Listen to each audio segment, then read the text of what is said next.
Hi guys, welcome back to the channel. In this video, I have put all of my grammar videos together. So we have 15 different grammar points to cover in this video. It will take over 1 hour. I have separated them all into different time slots. If you check in the description, you can jump forward to the next time slot if you understand that grammar point already. So strap in, have fun, watch to the end. If you want me to give you any other different grammar points, put it in the comments down below. But remember, like, comment, subscribe. Now let's do over 1 hour of grammar lessons.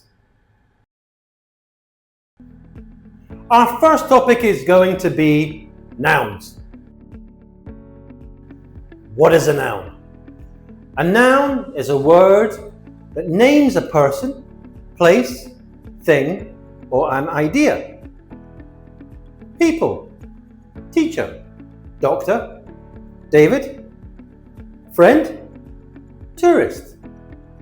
Places, Bangkok, school, market, Thailand, hospital. Things, book, tuk-tuk, pen, coffee, phone. Ideas, freedom, love, happiness, hope, knowledge. These ideas you can't touch.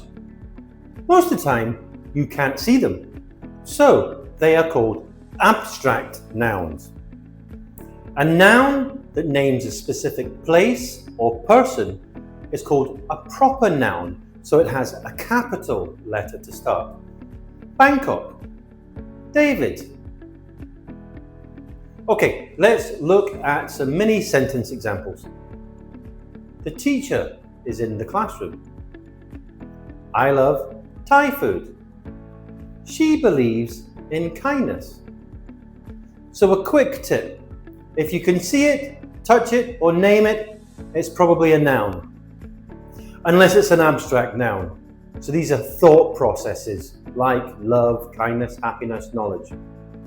So you can't say, I have 1 knowledge.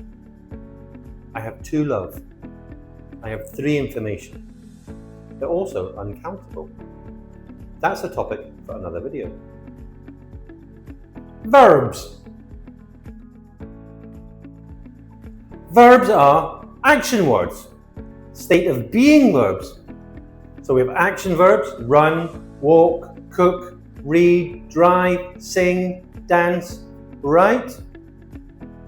Or we have state verbs, be, feel, seem, know, believe, have, want. Many sentence examples. She runs every morning. I have a question. They feel tired. Now remember, verbs are the only one of this list that can be used in any tense. Present simple, I eat rice. Past simple, I ate rice yesterday. Future simple, I will eat rice tomorrow. Present continuous, I am eating rice now. Present perfect, I have eaten rice. Past perfect, I had eaten rice. So with the verbs do change depending on the tense. Quick tip, if something is happening, the verb shows what's being done, it's a verb. Adjectives. Adjectives describe or modify nouns. They will tell us more about a person, a place, or a thing.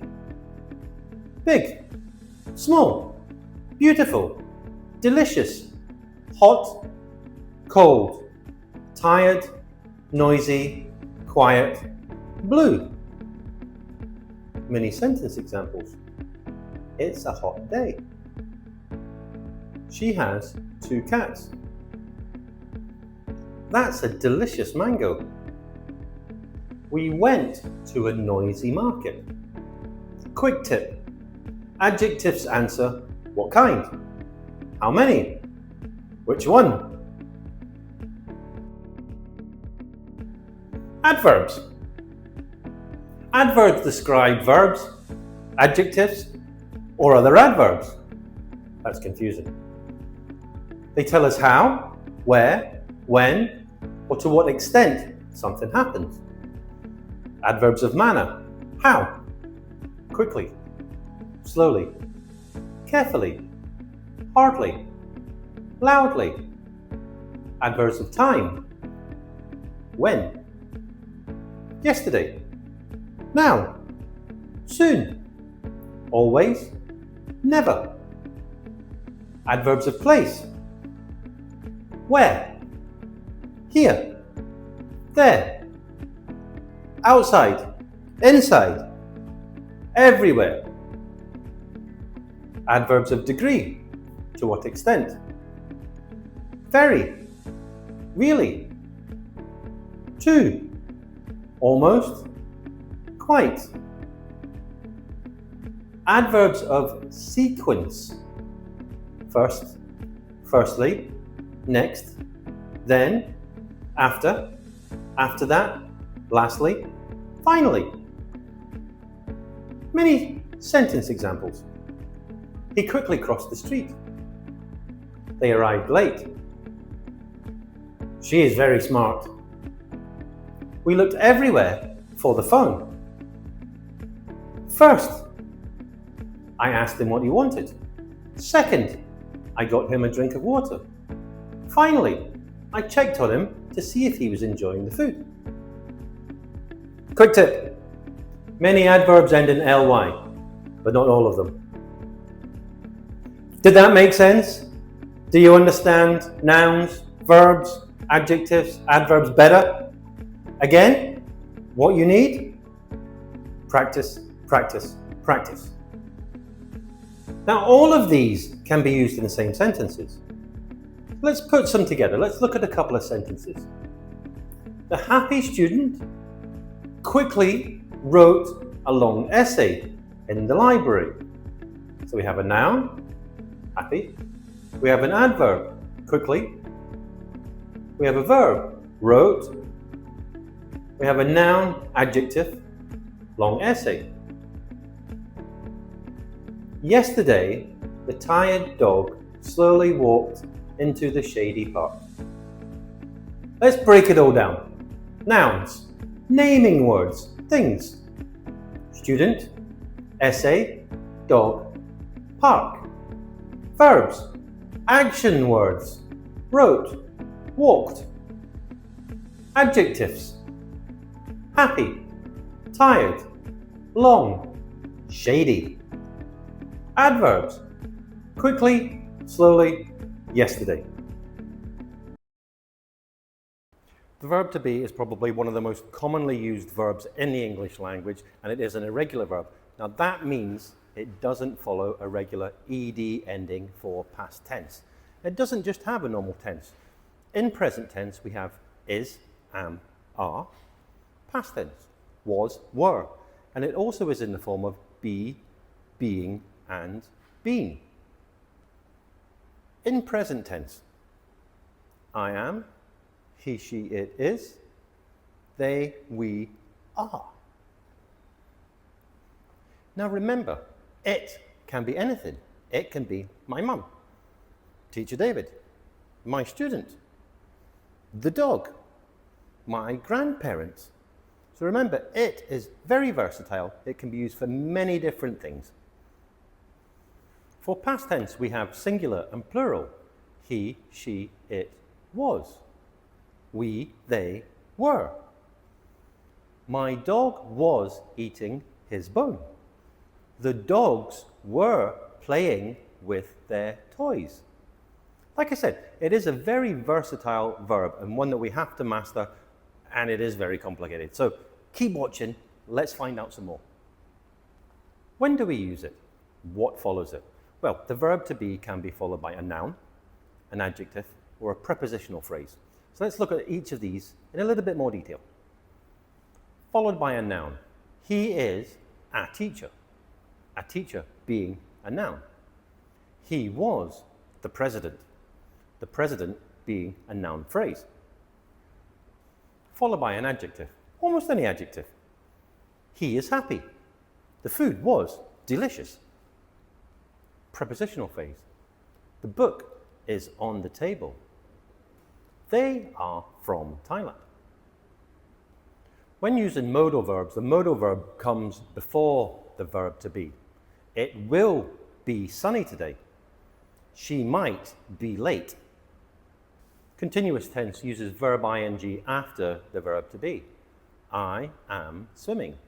She was eating green curry. Passive form. The video was watched by the students. The lesson was learned. The verb to be can be used to show a state of being, how something is, a characteristic, what something is like, a person, who they are. Let's look at these three parts in slightly more detail.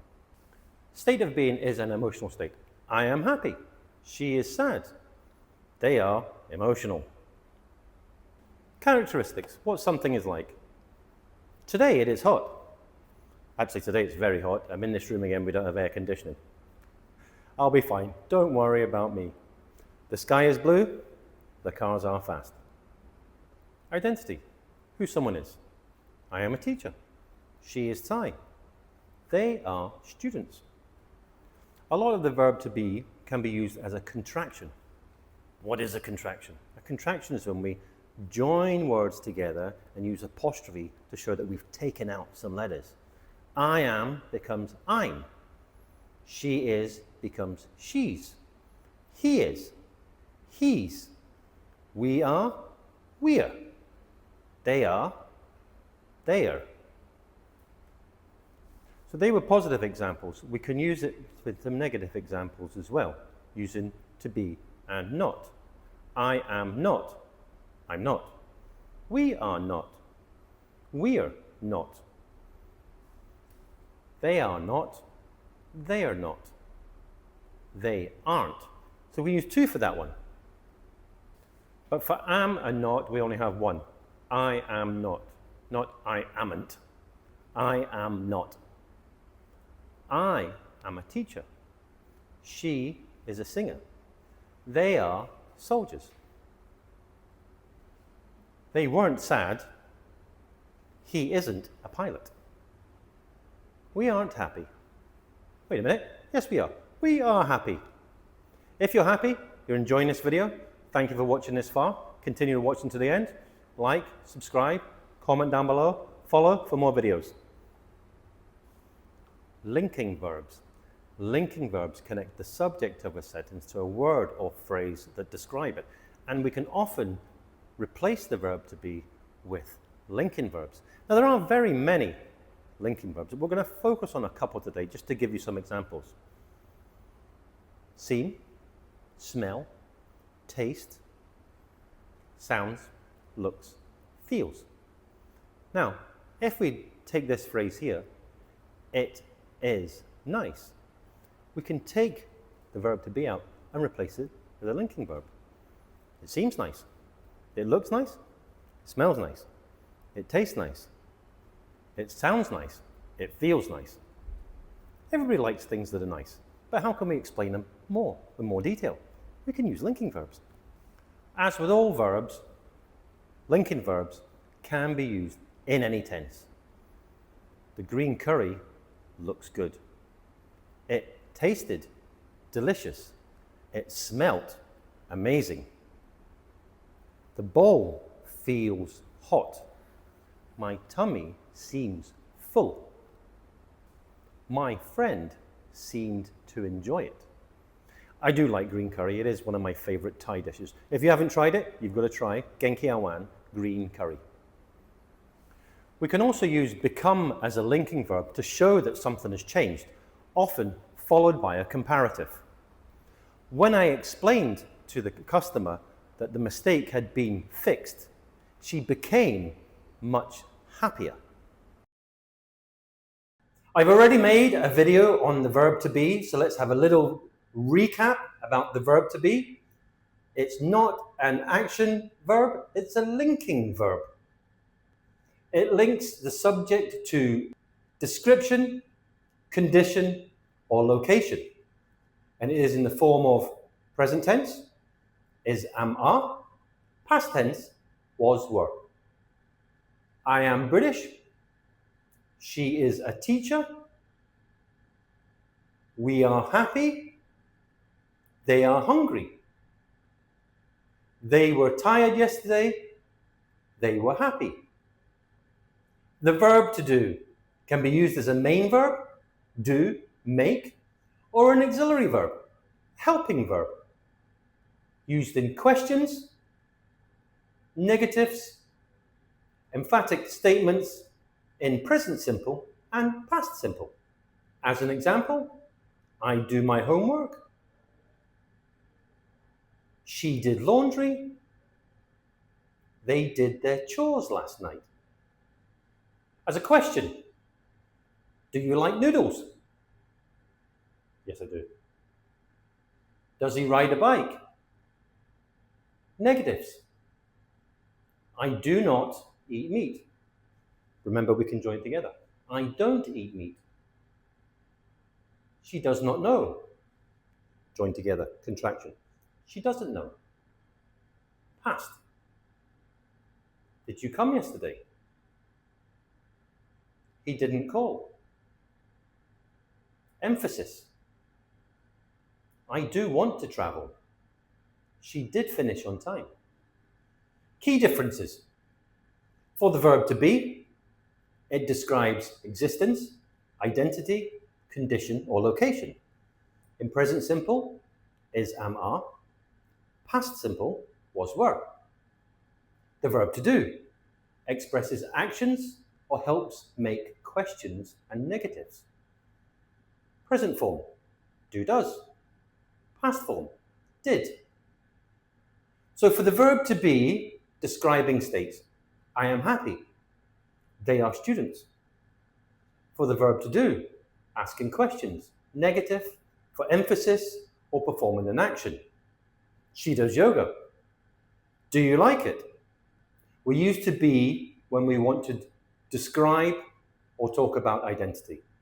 We use to do when we want to talk about action, form questions, negatives in simple tenses. Examples in context. To be, description. This class is interesting. He was late to class. To do, action, main verb. I do my English practice every day. She does cooking in the evenings. To do, auxiliary. Do you like this channel?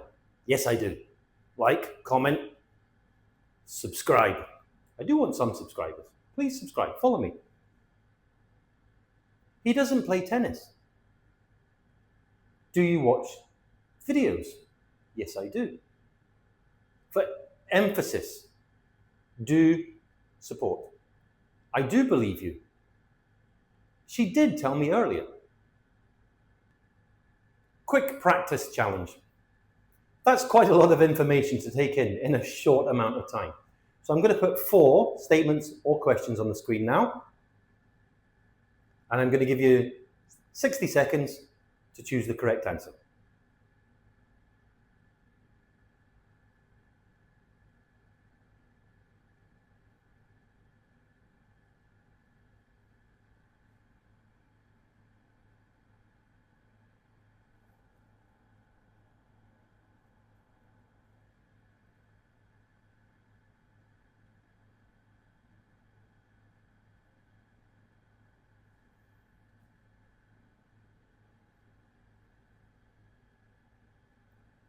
Okay, are we finished?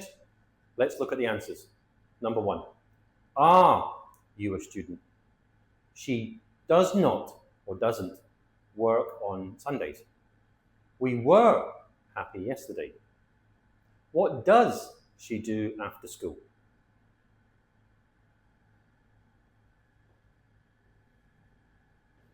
So how was that? Did you get them all? I hope you did. I think you did. Okay, guys, that is the end of this video today. A short video, and I hope now you have a better understanding of the verb to do versus the verb to be. Remember, the verb to be describes. The verb to do performs or helps with questions, negatives, and emphasis. Let me know in the comments down below if you'd like more practice or some more examples. Let's start by talking about what it is. What is an infinitive? It's the base form of a verb with to in front of it. The base form of the verb is the verb in its purest tense. Eat, relax, speak, learn. To eat, to relax, to speak, to learn. It differs from verb 1 because verb 1 can have S. I eat, he, she, it eats. We relax, he, she, it relaxes. They speak, he, she, it speaks. You learn, he, she, it learns. Common verbs used with to be. Some verbs are almost always followed by be to infinitive. Here are some you probably use all the time. Want, need, decide, plan, try, hope. I want to learn English. She decided to stay home. We hope to visit Bangkok soon. Negative infinitive.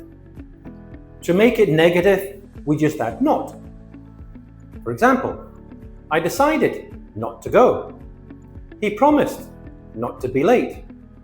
We decided not to visit Bangkok. Why would you not want to come to this wonderful city? Bangkok is the best city in the world. Come and visit us. Message me. We'll meet up. Purpose. Why do we use to? We often use to plus infinitive to explain why we do something. The purpose. I study English to travel easily. She worked hard to save money. He goes to the gym to work out. Did you see what I did? Work out, phrasal verb. Check out one of my last videos on phrasal verbs if you want to know much more about phrasal verbs. Also, we can use them in idioms. It remains to be seen. This idiom means that it is uncertain whether something will happen or be true. It remains to be seen if people will like this video. If you are liking this video, click the link, subscribe, thumbs up, notifications. Thanks, guys. Here's one that always causes confusion. Do we use to or do we use for? To plus infinitive, for plus verb ing, or for plus noun, but that is a separate video. So let's break it down. To plus verb. Focus is the purpose. Subject does the action. For plus verb ing. Focus, reason, benefit. Subject may or may not do the action. Let's look at some examples. I go to the gym to exercise. I do the action. Use to exercise. Example 2. This mat is for doing yoga. The mat doesn't do yoga. It's used for doing yoga. One more. I bought a book to learn English. This book is for learning English. So my action, to learn. The book, help. So the book for learning. So if you do the action, use to plus verb. If it's about a thing or a benefit, use for plus ing. Quiz time! Let's test what you've learned so far in this video with a quick quiz. Complete each sentence with either to plus base verb, for plus verb ing. I'm going to put them all on the screen right now. and I'm going to give you 30 seconds.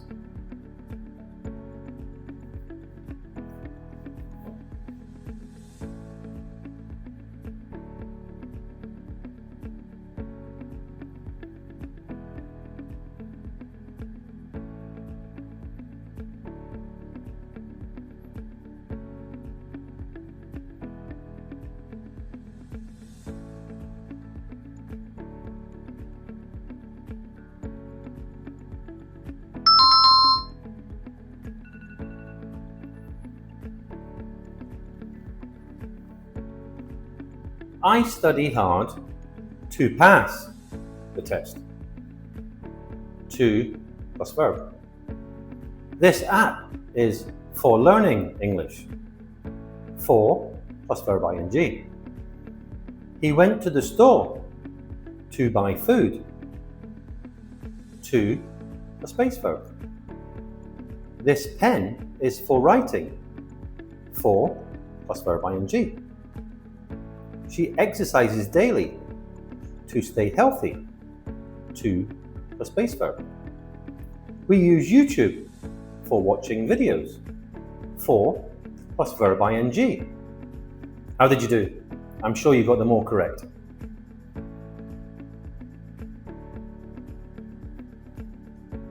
How did you do? 100%? Proud of you guys. Well done. Quick recap. We use to plus base verb when you do the action. We use verb plus verb ing when it's about a tool, an object, a benefit. Articles, a, and the. They could be definite, indicating one specific thing, the, or indefinite, not specific, a or an. Sometimes we don't even use them. We omit them. To omit means to leave out.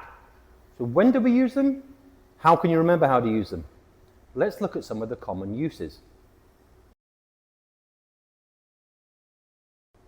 So in this video, we are going to use the correct grammatical terms, indefinite and definite. Indefinite means not specific. Definite means specific. So write that down so you don't get confused. I do try to make it easy for you, but sometimes we have to use the correct grammatical terms. So, indefinite, not specific. Definite, specific. We use a definite article, the, when we think that the listener or the reader knows what we are talking about.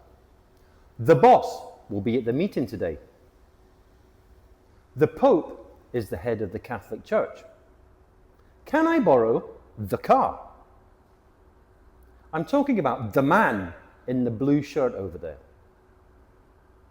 We use them when we talk about things referred to by the singular noun. I like to play the guitar. The tiger is a very dangerous animal. Now, we can say tigers are a very dangerous animal, but we use it as the singular noun. The tiger is a very dangerous animal. The heart pumps blood through the body.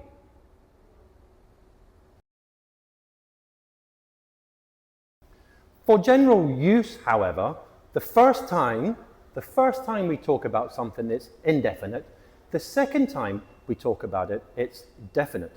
And this is because we now know that the person who we're speaking to understands what we're talking about.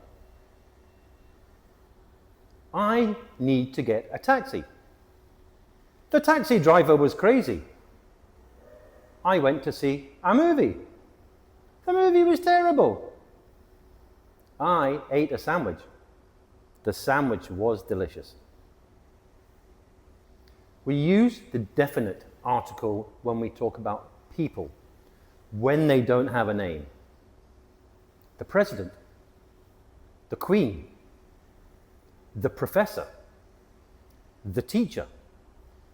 But when they have a name, we don't use the. President Obama, Queen Mary, Professor Scott, Teacher David. So the teacher, definite article. Teacher David, no article. For countries, We use the definite article if the country is plural or if it has of in it. America, no article.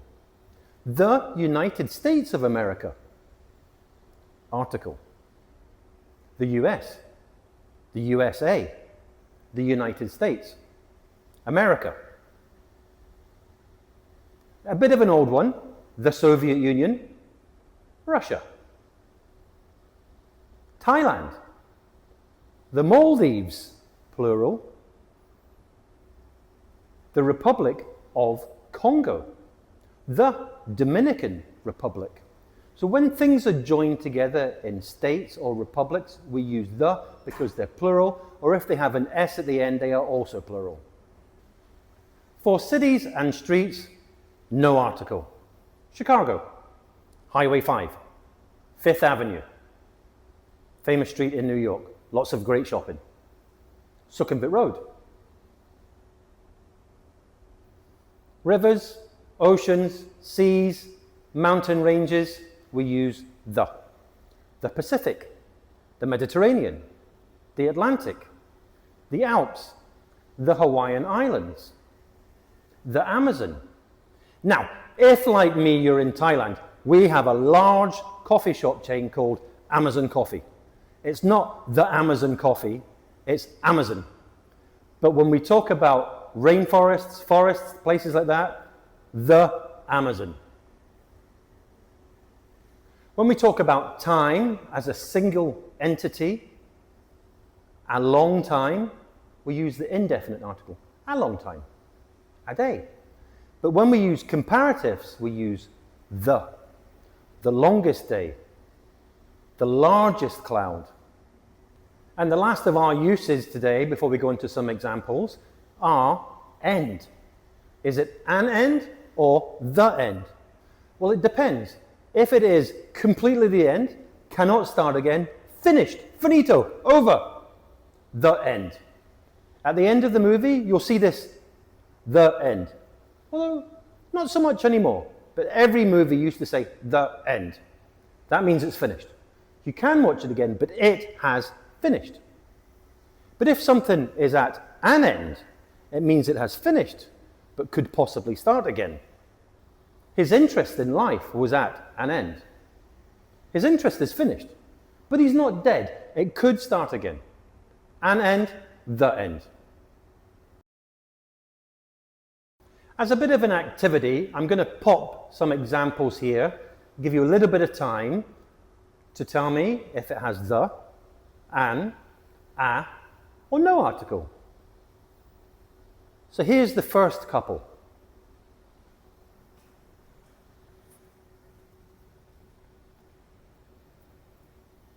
What do you think? Can you get them right?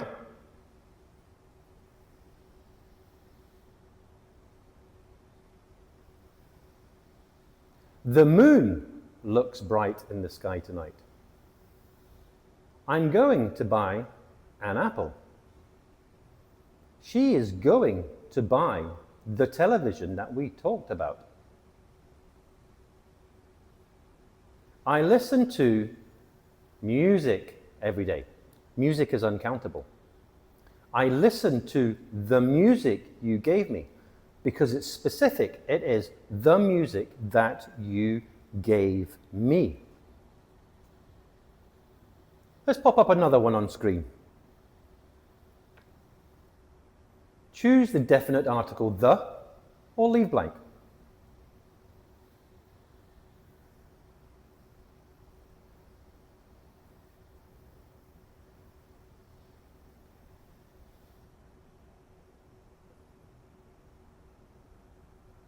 How many times have you been to Korea?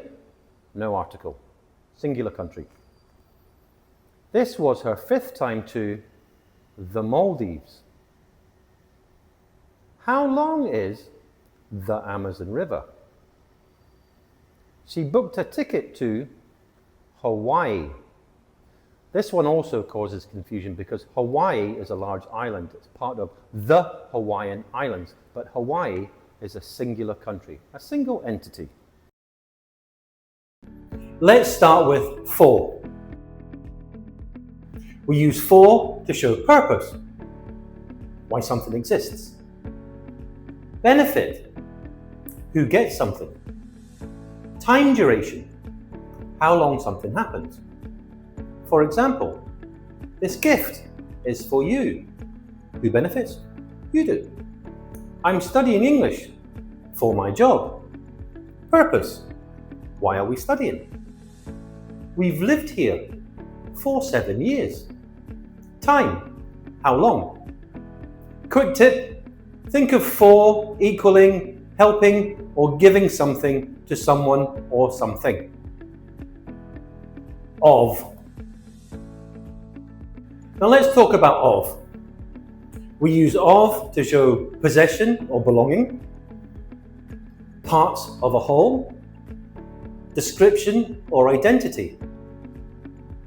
For example, a piece of cake. Another idiom, did you see what I did? Part of a whole cake. A piece of cake. The color of the sky is blue. What color belongs to the sky? Blue. He is a friend of mine. Possession, my friend. Remember, a tip of belonging or related to something. The third example, from. Let's look at from. We use from to show origin or source, where something starts. Separation, moving away. Material, what something is made of. Examples. I'm from Thailand. Origin, where are you from? She took the book from the table. Separation, where did she take it? This ring is made from gold. Material. Quick tip, from equals a starting point, origin, or source. Let's compare for, of, and from with some similar sentences. This letter is for you. It's meant to help give to you. The title of this book is interesting. It belongs to the book. I got a postcard from my friend. It came from my friend, the source. In summary, for, purpose, benefit, time. I made this for you. Of, belonging, parts, identity. A glass of water. From, origin, source, material. She's from Japan. Quiz time! Time to test the skills we've just learned. Complete the sentences. I'm going to put 6 sentences on the board. Here they are here. I'm going to give you 30 seconds to choose the correct form. For, of, from.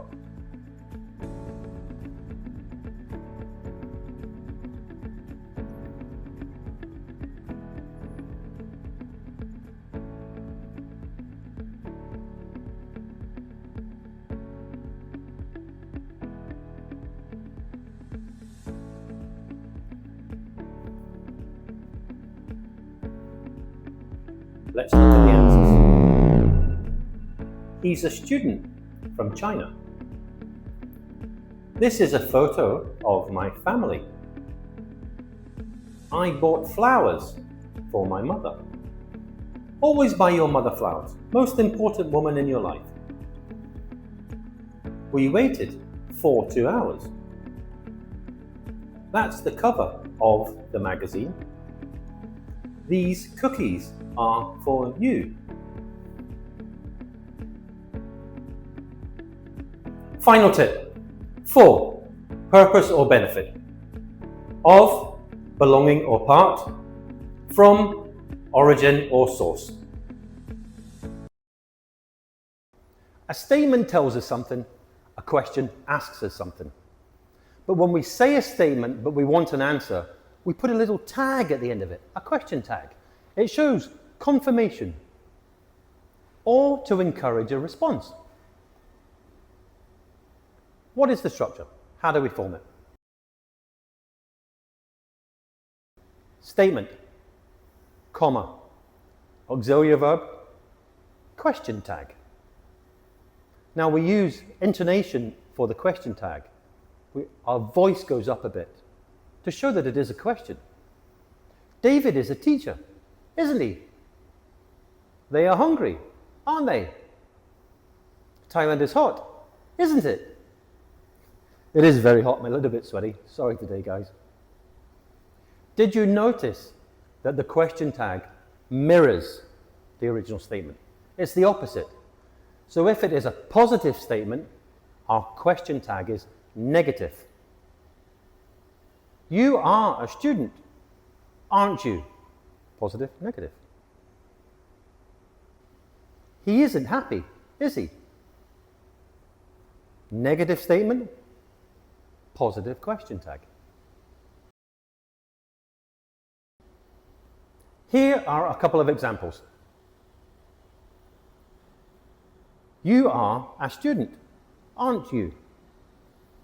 He is very busy, isn't he? He was happy, wasn't he? They were surprised, weren't they? We use the same auxiliary verb for the question tag that comes in the statement. If we don't have an auxiliary verb, we use do, did, does. It's cold, isn't it?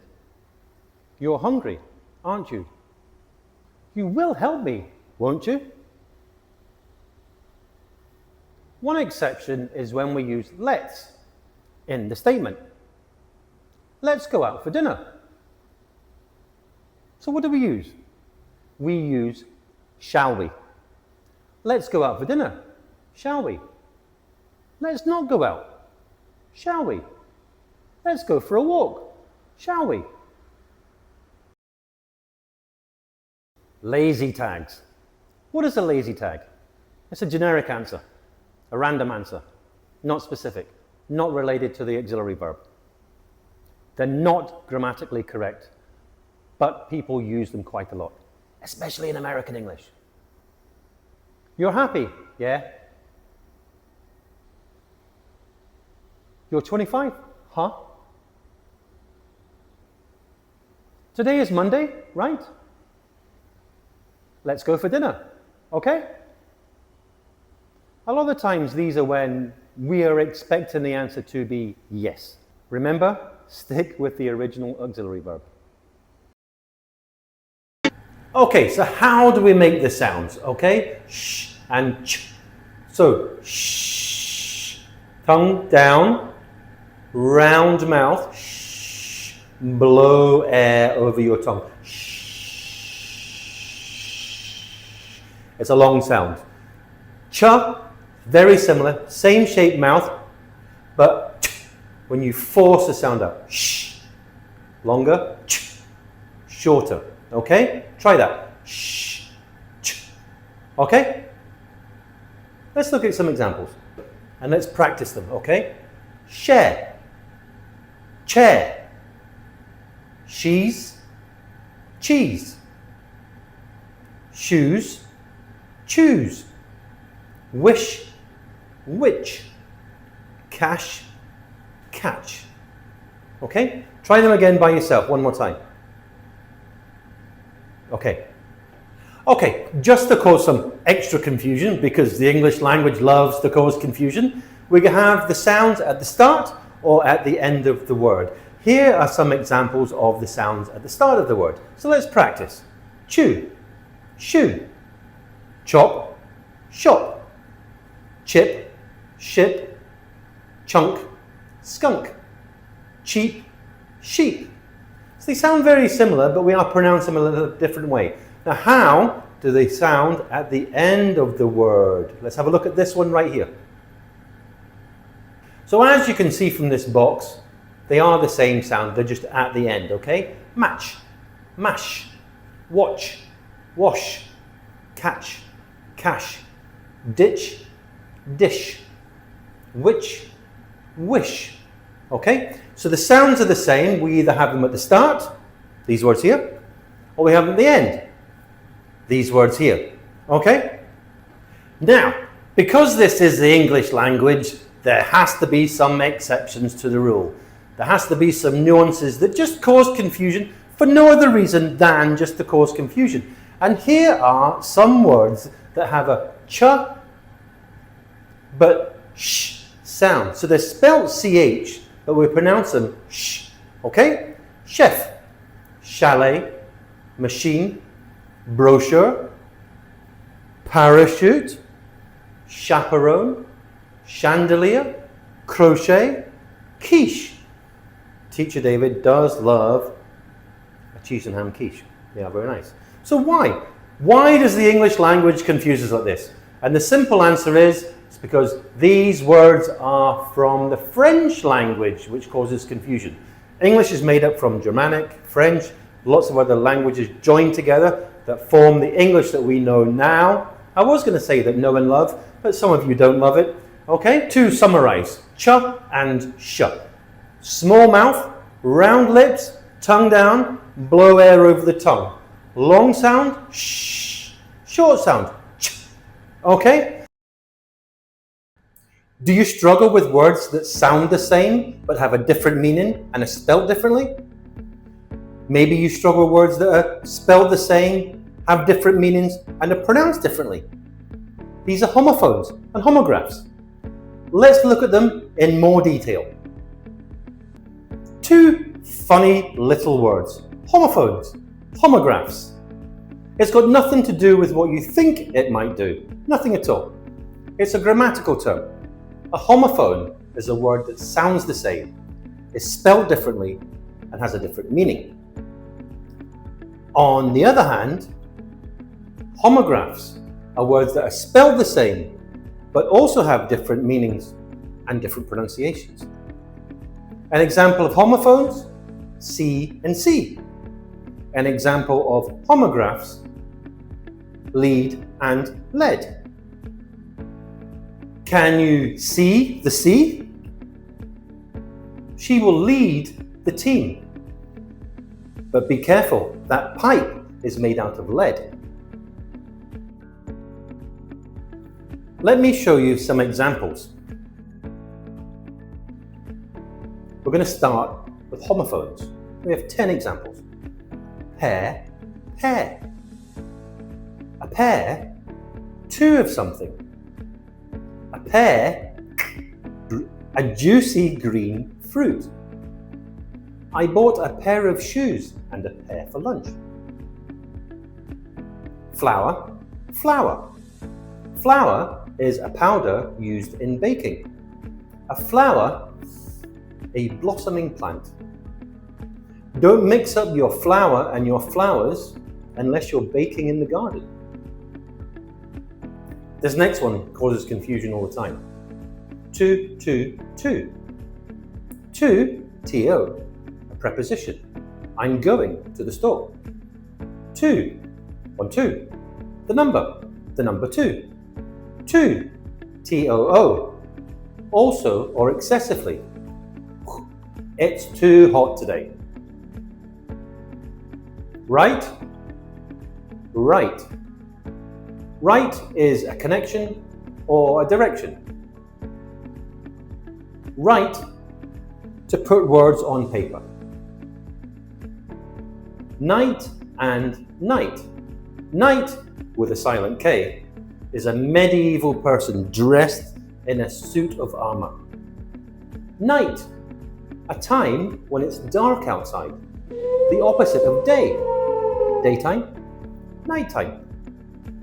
The knight rode off into the night. Male and male. I'm male. She's female. Female, girl, male, boy, man. Gender. Mail. Letters and packages, like email, electronic mail. Sun and sun. The sun in the sky. We need sunglasses. Son, your male child. The sun shines on my son. Break and break. Break, a device to stop something. Break, to shatter or damage someone. Or it could also mean to take a rest. Hit the brake before you break something. Food one. Steak. I do love steak. Steak and steak.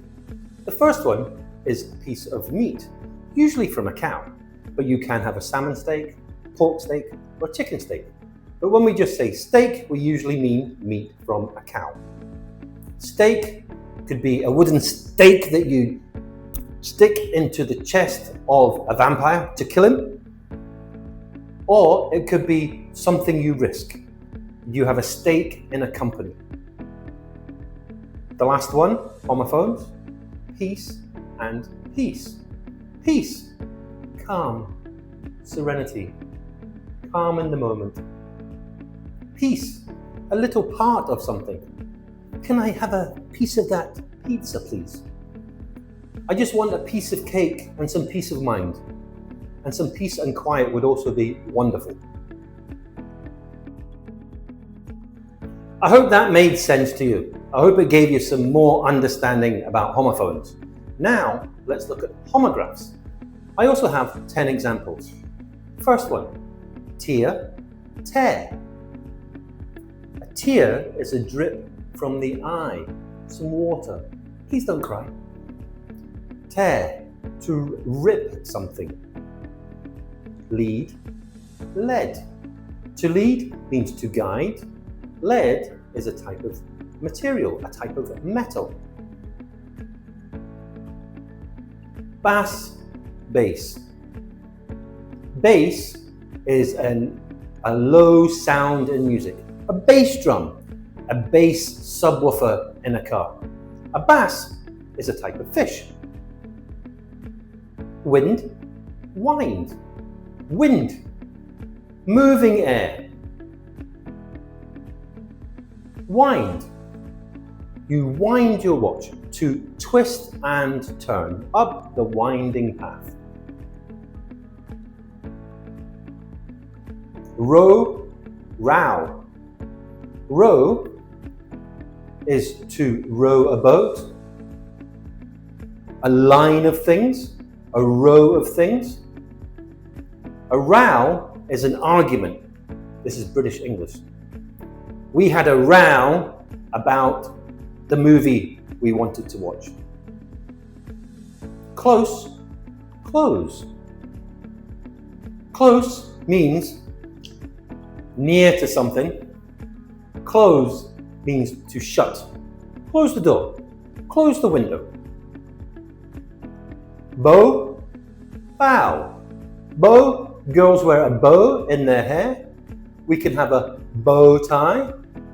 Japanese people bow. Don't look at how much hair I don't have. Object and object.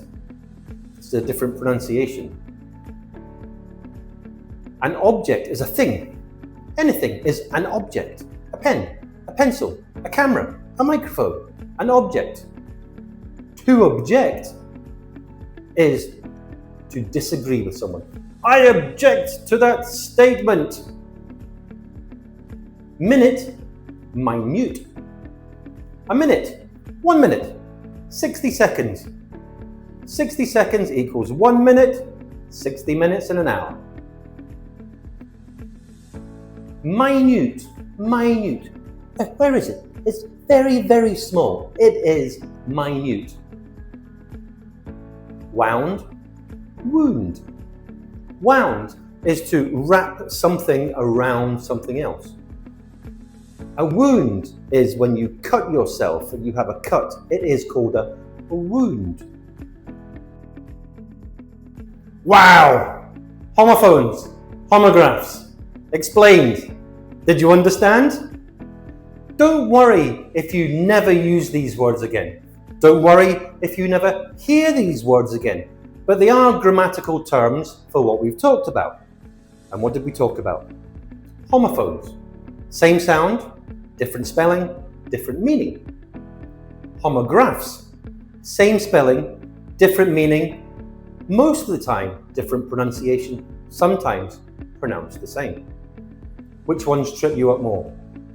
For me and for my students, it's when people are writing. Take the verb to read. Verb 1, read. Verb 2, read. But it's R-E-A-D. So you have to know the context of the text that you're reading or when you are writing. Talking about N sounds, specifically ED and SN sounds, and why they are very important, okay? Now, I am based in Thailand, so most of my experiences with non-native speakers are Thai speakers, and they don't use any N sounds whatsoever.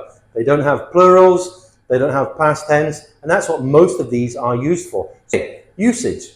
When do we use them? They go at the end of the word, so they are called suffixes. Suffix means it goes at the end, a prefix means that it goes at the start. But the N sounds, as the name suggests, goes at the end of the words. Now, the uses for ED, we use them for verb 2, for verb 3, and for forming many adjectives as well. This sometimes adds a syllable depending on which sound we're going to use. And for S endings, we use them for plurals, verb 1 in the third person singular, and for possessions. So let's talk about these in a little bit more detail. Okay, starting with the ED sounds, there are 3 sounds. We have D, T, and ID, and they can be very difficult to remember. The easiest one to remember is ID, because it follows T, ED, D, ED. So it's only 2 N sounds, T and D. Wanted, needed, okay? The next easiest one to remember is the T or the T sound. So when do we use the T sound? Here is a little helpful box to show you when we use it, okay? So we have called, agreed, followed. Notice the D sound at the end. We never say ed. We never say call ed, agree ed, follow ed, okay? T or T, asked, jumped, finished. Finished is a very important one. Teacher, I'm finished. No, you are finished. Okay? And then the last one, ED or id, wanted, needed, decided. Now this adds a syllable. Okay? So call, called, 1 syllable. Ask, asked, 1 syllable. Want, wanted. Need, needed. Decided. 3 syllables. So with the id sound, we add a syllable to the end of the word. I'll talk more about syllables later, okay? Okay, for S sounds, there are also 3 sounds. We have S, Z, and Is, okay? 1 book, 2 books. 1 glass, 3 glasses. 1 tree, 4 trees. Okay? Books, glasses, trees. And that is for plurals. We always talk about things in plurals. Do you like cats or dogs? Not do you like cat or a dog. Plurals, all the time. Okay? Third person singular. I, you, we, they. Verb 1. I, you, we, they walk, sleep, eat, teach. He, she, it. Verb 1s. He, she, it walks, sleeps, eats, teaches. Okay? Remember though, it can be anything. It can be my mum, my dog, Teacher David, the police officer, the Prime Minister. All of these come under it. Okay? And the last use, most common use for S is ownership, where we use apostrophe S, and it shows that that person owns that thing. Teacher David's students. The students belong to Teacher David. My mum's phone. The phone belongs to my mum. The dog's bone. The bone belongs to the dog. Never try to take a bone off a dog. It will probably bite you, even if it's your own dog. I learned that lesson the hard way a couple of times, okay? What is an idiom? An idiom is a common phrase where we understand all of the words in the sentence, but there's a hidden meaning. If you don't understand the idiom, you won't understand the hidden meaning. So when people use idioms, you have to be able to understand what they're talking about. So what I've done today is I've compiled a list, 4 fun categories about different styles of idioms. Our first idioms topic is animals. It's raining cats and dogs. Cats and dogs falling from the sky? No. The meaning, it's raining very heavily. Don't forget your umbrella. It's raining cats and dogs out there. Let the cat out of the bag. Why do you have a cat in a bag? We don't. It means to reveal a secret by accident. Patrick let the cat out of the bag about Gigi's surprise party. Hold your horses. Horses are big. Can you hold them? No. Hold your horses means wait, be patient. Hold your horses. We're not leaving yet. Our second category today, sports idioms. Hit it out of the park.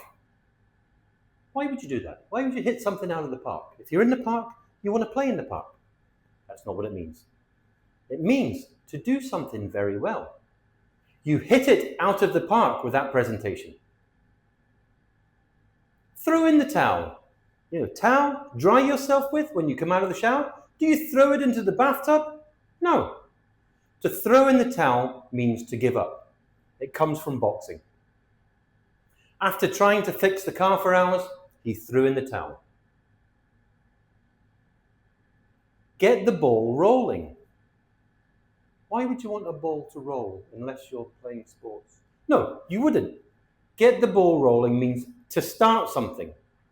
Let's get the ball rolling on our project.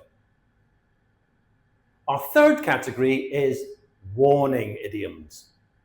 When you need to warn something about something. Give warnings, give advice. Walking on thin ice. Don't walk on thin ice. It's not very safe. But that's not what it means. It's not literal. It means taking a risk, being in a dangerous situation. You're walking on thin ice by missing work again. A red flag. A red flag is a sign of danger or a problem. At the beach, you see red flags when you shouldn't swim in the sea. But a red flag means a sign of danger or a problem. His behavior was a real red flag for the manager. Play with fire. Don't play with fire, it's dangerous. But the meaning for the idiom, to take a big risk that could end badly. Don't invest all your money, you're playing with fire. Category 4 today, feelings idioms. Feelings. We all have feelings, they're very important. They're very common in spoken English to talk about feelings using idioms. How do you feel? On cloud 9. Cloud in the sky, 1, 2, 3. What one's cloud 9? Cloud 9 means extremely happy. She was on cloud 9 after hearing the good news. Down in the dumps means feeling sad or depressed. He's been down in the dumps since he returned from Thailand. Butterflies in my stomach. I haven't eaten butterflies. I don't have actual butterflies in my stomach. It means feeling nervous. I had butterflies in my stomach before the big test.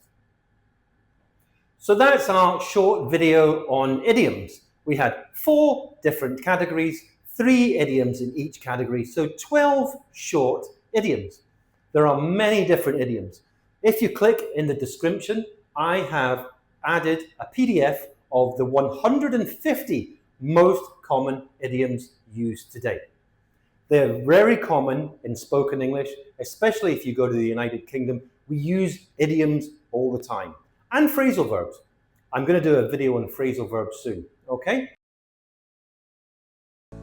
In the last video on idioms, I briefly mentioned phrasal verbs and I said I would make a video on them. So as promised, I've put together this video on phrasal verbs and how to use them. And they do come in many different forms. Today, we're going to be looking at different types of phrasal verbs. So we have verb, preposition, verb, adverb. I'm going to explain the differences between them. I'm going to show you some examples where we use the same verb, but we use different prepositions. When we form a phrasal verb, whether it be using a preposition or an adverb, it completely changes the meaning. It's similar to idioms when we understand all of the words in the sentence, but there's a hidden meaning. There isn't a hidden meaning here, but they do have different meanings. As an example, go means to go. Go on means to continue. Go on, I'm listening. Continue, I'm still listening. So that's an example of how a phrasal verb changes the meaning from the standard verb. Phrasal verbs using prepositions. Prepositions show relationships, often involving direction, location, or time. When used in phrasal verbs, they often link to an object, a noun or a pronoun. Some examples: look after, preposition, after whom, meaning to take care of. Example: she looks after her younger brother. Her younger brother being the object.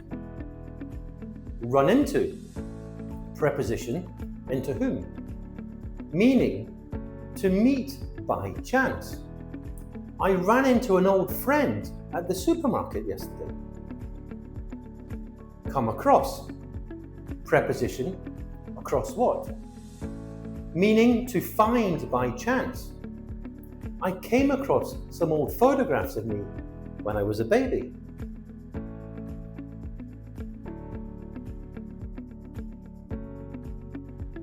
Phrasal verbs using adverbs. Adverbs modify the noun and do not need an object. They often change the meaning of the verb dramatically and can sometimes be separated from the verb if there is an object. Let's look at some examples. Give up. Adverb, up, modifies give, meaning to stop trying. Example, don't give up. With object, he gave up smoking. He gave smoking up. Turn on. Adverb, on, modifies turn, meaning to activate. She turned on the light. She turned the light on. Put off. Adverb, off, modifies put. It means to postpone, to do something later. They put off the meeting. They put the meeting off. Key differences. As you can see on the screen, we've got feature, prepositions, adverbs. The feature needs an object, preposition yes. Adverbs not always. Word order, verb, preposition, object. Verb, adverb, object if needed. Can we separate the form of the verb? Preposition, no. Adverb, yes, when we use an object.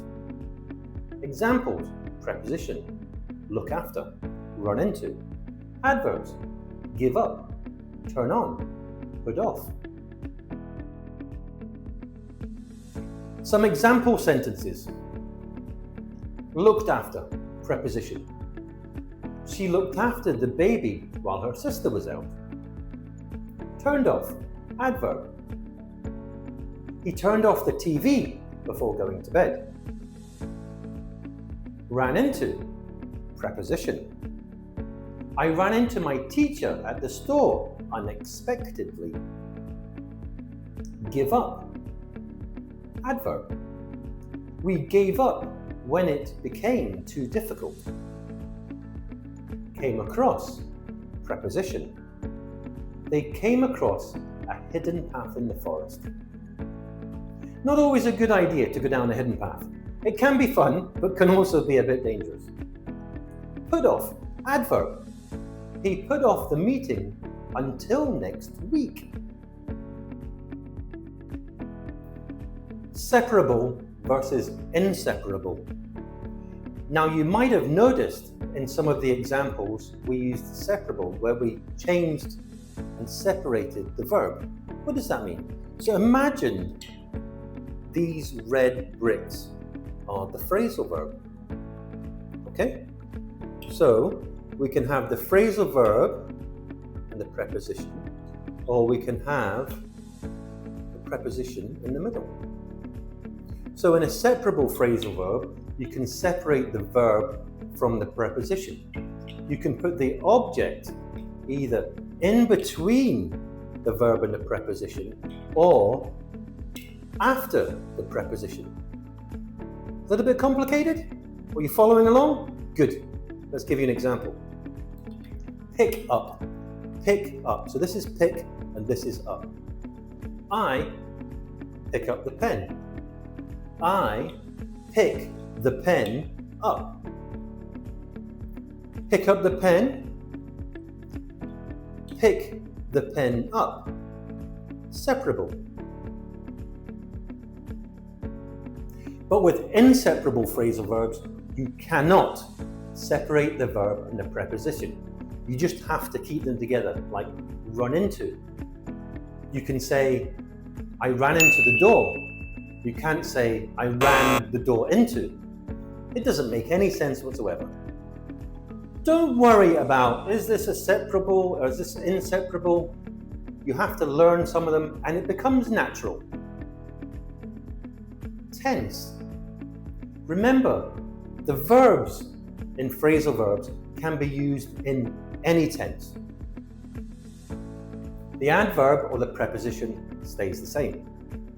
My car breaks down every Monday. Present simple. My car broke down yesterday. Past simple. My car is breaking down now. Present continuous.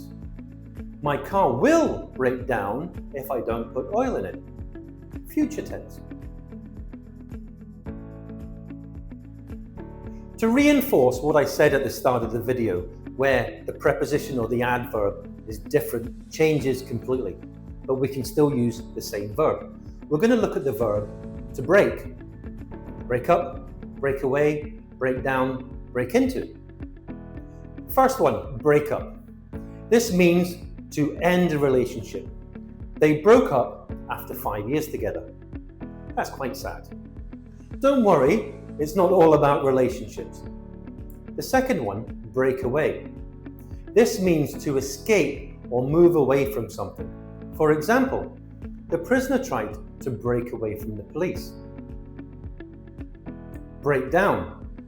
This one is used when something stops working, like a car or a machine, something like that. My car broke down on the way to work this morning, so I was late. Break into means to enter a shop, a premises, somewhere you shouldn't be illegally. The thief broke into the bank and stole lots of money. To make this point a little bit stronger, we're going to use a different verb. We're going to use the verb to turn. And we're going to talk about turn up, turn down, turn on, turn off, turn into. Turn on and turn off, very common. We use them all the time. First, we have turn up. This means to arrive or to appear. She didn't turn up to the meeting. That means that she didn't go to the meeting. She didn't arrive at the meeting.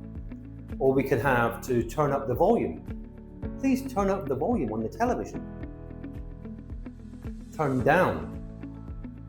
Turn down means to reject or refuse something. like. I had to turn down the job offer. But not all turn downs are bad. You can use it the same as turn up. Turn up the volume, turn down the volume. Turn on. This one's straightforward. It means to start something, like a light or a machine. Turn on the TV. Turn on the light. Turn off has the opposite.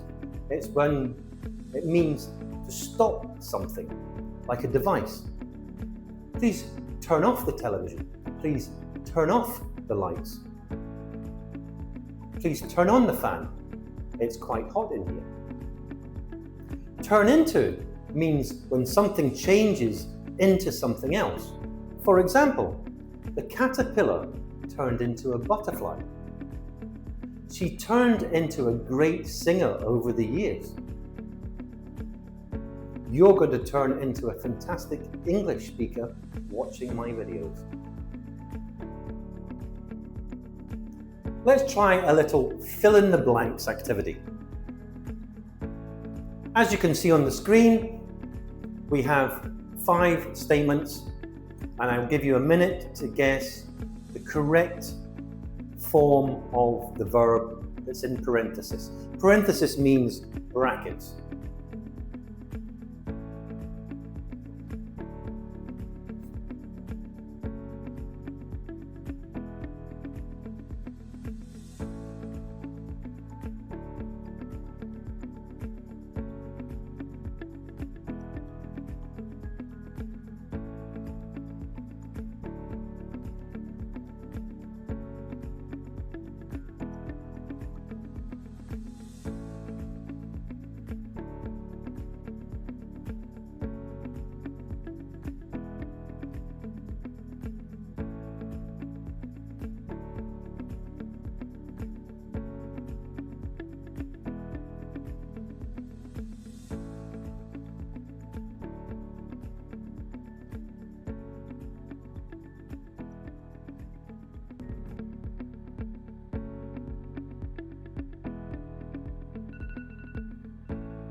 I can't put off this project any longer.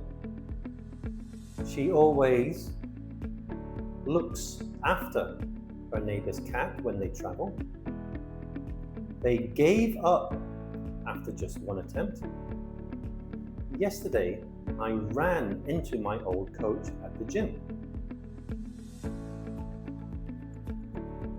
He turns on the radio to listen to the news. Okay, a quick challenge for you. Can you create sentences using any of the phrasal verbs that we've used today based on the verb to turn or to break? Put them in the comments down below. I'll have a read and tell you which one is my favorite. So today I'm going to give you 25 more idioms based on 5 different categories with 4 different idioms in each. So come on, let's see how many you knew. How many you will know after this video? As a recap, what is an idiom? An idiom is a phrase where we understand all of the words in it, but it has a hidden or a different meaning. If you don't know the idiom, if you've never heard it before, it can be very difficult to understand the meaning. The phrase will sound fine to you, but you will not know what people are talking about, so they are very important to learn. Here we've broken it down into 5 categories with 4 different examples in each. Our first category of idioms is food. Everybody's favorite topic, food. Idioms about food are tasty and memorable. So let's have a look. Spill the beans. It means to reveal a secret. Okay, spill the beans. Who actually ate my chocolate cake? A piece of cake. Meaning, really easy. Don't worry about the homework. It's a piece of cake. To butter someone up. Meaning to flatter or to say nice things to someone to get something from them. apple of my eye, meaning someone who is very beloved. My niece is the apple of my eye. She's so cute and smart. Mouth-watering idioms for part number 1. Let's move on to part number 2. Situation idioms. These idioms pop up in everyday scenarios, so you can sound more like a native speaker and improve your fluency by learning these ones. A blessing in disguise. Something good that seemed bad at first. Losing my job was a blessing in disguise. It pushed me to start my own business. Bite the bullet. To face difficult or unpleasant situations bravely. I hate going to the dentist, but I'll have to bite the bullet. In hot water means you're in trouble. You've done something wrong. He was in hot water after forgetting his wedding anniversary. Not a problem I have. Burn the midnight oil. It means to work late into the night. We burned the midnight oil to finish the project on time. So from tricky situations to stormy skies, let's check the weather with the forecast next. The third category, weather idioms.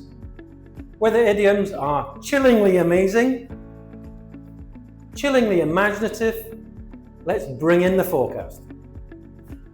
Under the weather. It means feeling sick.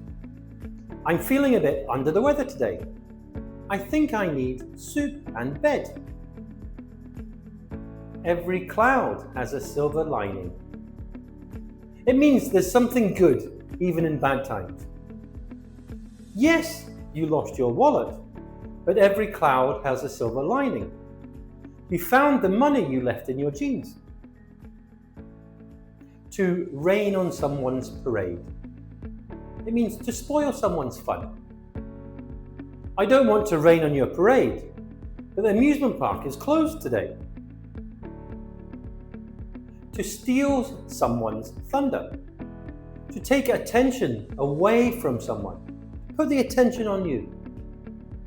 They stole my thunder by presenting her project after I described mine. Rain or shine, these idioms really make language interesting. Now, let's talk about people. Fourth topic, people idioms. Idioms to describe people are like characters in your favorite shows. Big fish in a small pond. Someone important in a small group. He was a big fish in a small pond. I doubt he'd feel special at a bigger school. Odd one out. Different from the rest. Wearing a suit at the beach party. He definitely felt like the odd one out. I'm the odd one out in my family. I'm the only one not living in the UK. Don't regret it. Teacher's pet. A student favoured by the teacher. She's always helping the teacher. Definitely the teacher's pet. Every teacher has a teacher's pet. Every teacher has a student they like more than others. Not because they're better, just because maybe they get on better, they understand better. A teacher's pet. A jack of all trades. Good at many things, but not an expert. He's a jack of all trades. He can cook, fix your bike, and even play the guitar. People come in all shapes and idioms. Now, let's look at our final category, actions. Our fifth and final category, actions idioms. Action idioms are like mini stories in every phrase. Break the ice. To start a conversation. At that meeting, someone told a joke to break the ice. We always break the ice in first class, new students, first 10-15 minutes. breaking the ice. Hit the sack. It means go to sleep. You don't hit anything. It means to go to sleep. Oh, I'm so tired. I think I'll hit the sack early tonight. Jump the gun. Don't jump on a gun. It's dangerous. Especially if it's a SIG P320. Jump the gun means to act too soon. He jumped the gun and announced the results without checking them. Call it a day means to stop working. Enough, to finish. We've been studying for hours. Let's call it a day.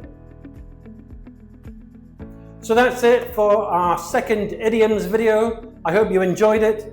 25 idioms, 5 categories, 4 idiom per category. That's quite a lot to take in. But there are so many idioms. I'll do an idiom video maybe every month, and I'll add more all the time. Conditionals, if clauses. What are they? If you watch this video, you will find out. That was an example of an if clause. If you watch this video, you will find out. So what is a conditional clause? A conditional clause, sometimes called an if-then clause, is a sentence with a condition and a result. So you're saying, if this happens, this will happen. And they can be either way round. Let's look at one example to explain this. If it rains, then I will take my umbrella. I'm using first conditional for this example. If it rains, then I will take my umbrella.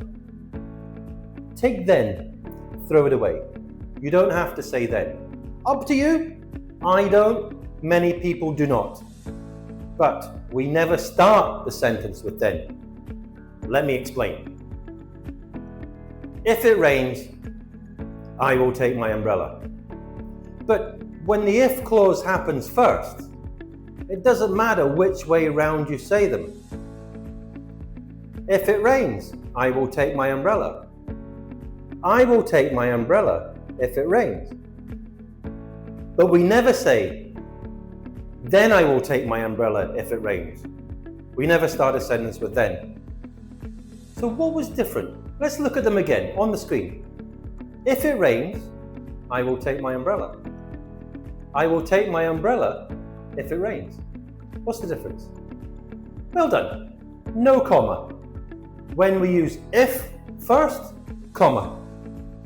When we use the result, we don't have a comma. It doesn't matter. Let's look at a couple more. Does the meaning change? You tell me. If I eat, I am not hungry. I am not hungry if I eat. Getting a little bit hungry actually. If you go to bed early, you wake up early. You wake up early if you go to bed early. So there's a couple of examples, and they show that it doesn't change. It doesn't matter if you start with the condition or the result, because the condition always happens first in real life. So, either way around, up to you. How many are there?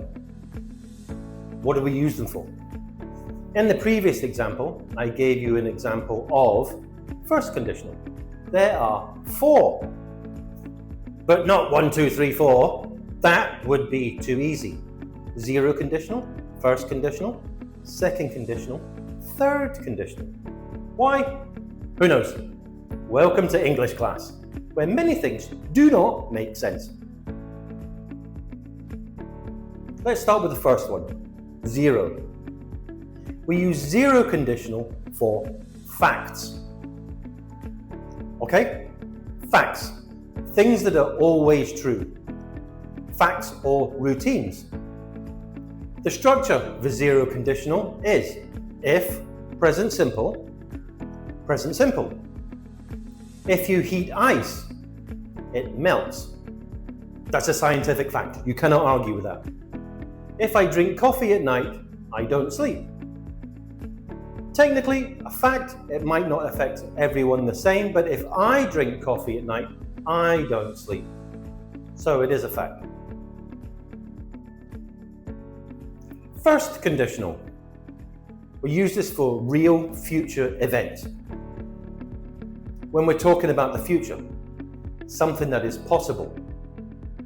If, present simple, will, base verb. If it rains tomorrow, I will stay home. If I see John, I will tell him you said hi. So this is about real possibilities, stuff that could actually happen. Second conditional, unreal or imaginary. So we use this for things that are unlikely or imaginary or possible. Structure, if, past simple, would, base verb. Would is important. If, past simple, would, base verb. If I were a bird, I would fly away. Well, I'm never going to be a bird, so this one is imaginary. If I had $1 million, I would buy a beach house. Well, I don't have $1 million, so it's imaginary, but this one could come true. I hope it does. I would love to live near the beach. So this one's about dreaming or complaining.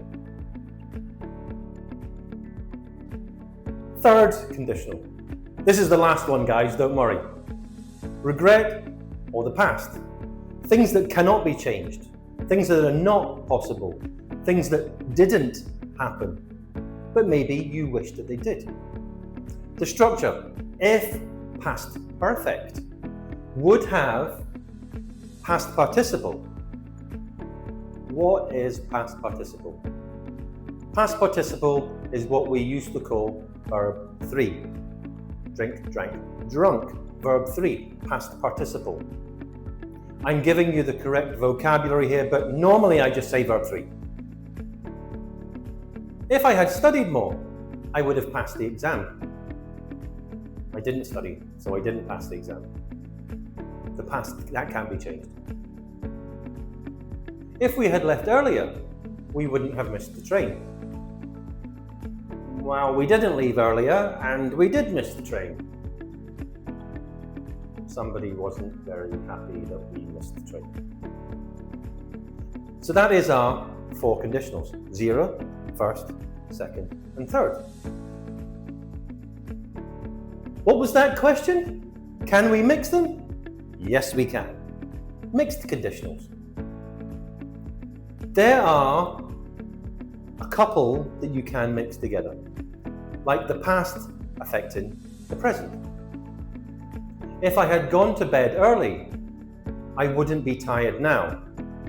So the condition is in the past, but the result is in the future. Clever. Don't worry about mixed conditionals. Let's master the first 4 conditionals first, okay? As a quick recap, 0 conditional, if, present simple, comma, present simple. If you touch fire, it burns. First conditional, if, present simple, will, base verb. If I study, I will pass. Second conditional, if, past tense, would, base verb. If I knew, I would tell you. Third conditional, if, past perfect, would have verb 3, past participle. If I had left, I would have told you.